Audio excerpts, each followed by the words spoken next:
Suatu hari ketika Yesus selesai memberi makan 5.000 orang, di dalam Matius 14 ayat ke-22-33, Yesus menyuruh murid-muridnya menyeberang duluan sementara Yesus naik ke bukit untuk berdoa. Mari kita baca sama-sama kisahnya dalam Matius 14 ayat ke-23. Dan setelah orang banyak itu disuruhnya pulang, Yesus naik ke atas bukit untuk berdoa seorang diri. Ketika hari sudah malam, ia sendirian di situ. Ayat 24, perahu murid-muridnya sudah beberapa mil jauhnya dari pantai dan diombang-ambingkan gelombang karena angin sakal. Kira-kira jam 3 malam, datanglah Yesus kepada mereka berjalan di atas air. Ketika murid-muridnya melihat dia berjalan di atas air, mereka terkejut dan berseru, "Itu hantu!" Lalu berteriak-teriak karena takut. Tapi segera Yesus berkata kepada mereka, "Tenanglah, aku ini. Jangan takut." Ayat 28. Lalu Petrus berseru dan menjawab dia, "Tuhan, apabila Engkau itu, suruhlah aku datang kepadamu berjalan di atas air." Kata Yesus, "Datanglah." Maka Petrus turun dari perahu dan berjalan di atas air mendapatkan Yesus. Tetapi ketika dirasanya tiupan angin, takutlah ia dan mulai tenggelam, lalu berteriak, "Tuhan, tolonglah aku." Segera Yesus mengulurkan tangannya memegang dia dan berkata, "Hai orang yang kurang percaya, mengapa engkau bimbang?" Lalu mereka naik ke perahu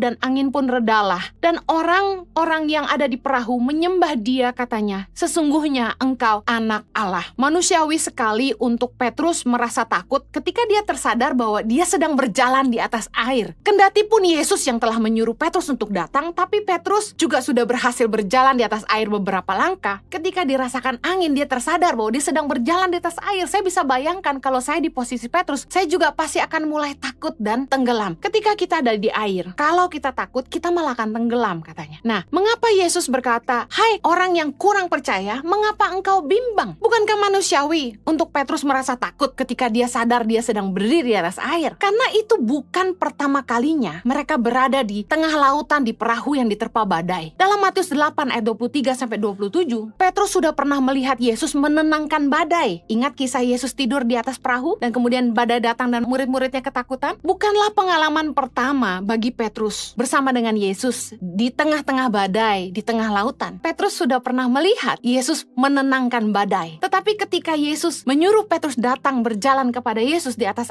air, bagi Yesus dia orang yang kurang percaya karena dia masih bimbang. Ada pepatah berkata, "Seeing is believing." Kita lihat baru percaya. Mari kita lihat murid-murid Yesus. Mereka yang pernah hidup bersama dengan Yesus, mereka yang melihat dengan langsung apa yang Yesus lakukan, segala keajaiban, mukjizat yang Yesus lakukan. Tapi berkali-kali murid-murid Yesus gagal untuk percaya. Berkali-kali Yesus menegur mereka karena mereka bimbang dan tidak percaya. Iman itu ternyata tidak melihat namun percaya. Dalam Yohanes 20 ayat 29, kata Yesus kepadanya, "Karena engkau telah melihat aku, maka engkau percaya. Berbahagialah mereka yang tidak melihat namun percaya." Kita orang percaya yang hari ini hidup, kita tidak lihat Yesus seperti murid-muridnya mengalami Yesus muka dengan muka. Tapi hari ini Yesus berpesan, berbahagialah mereka yang tidak melihat namun percaya. Kita yang tidak lihat langsung, tapi kalau hari ini kita bisa punya iman dan percaya, meskipun kita tidak melihat, kita harus yakin bahwa seperti Tuhan menyertai murid-muridnya, Tuhan Yesus yang sama menyertai kita hari ini. Seperti Petrus mengalami ketika dirasakannya tiupan angin, lalu dia mulai takut dan tenggelam. Seringkali ketika kita menghadapi badai kehidupan, yang kita rasakan adalah ujiannya, tapi kita nggak rasakan kehadiran Tuhannya. Padahal kalau kita percaya bahwa Yesus tidak pernah meninggalkan kita, bahwa Roh-Nya tinggal di dalam kita, bahwa Tuhan selalu menjaga kita, kita harusnya tetap bisa merasakan Tuhan di tengah-tengah penderitaan. Kita harusnya tetap bisa merasakan kehadiran Tuhan yang setia dan tidak pernah meninggalkan kita di tengah badai kehidupan. Tapi seperti Petrus yang ketika dirasa angin dan dia mulai takut, kita sering fokus kepada persoalan, kita fokus kepada masalah, kita fokus kepada badai, dan kita lupa kehadiran Tuhan.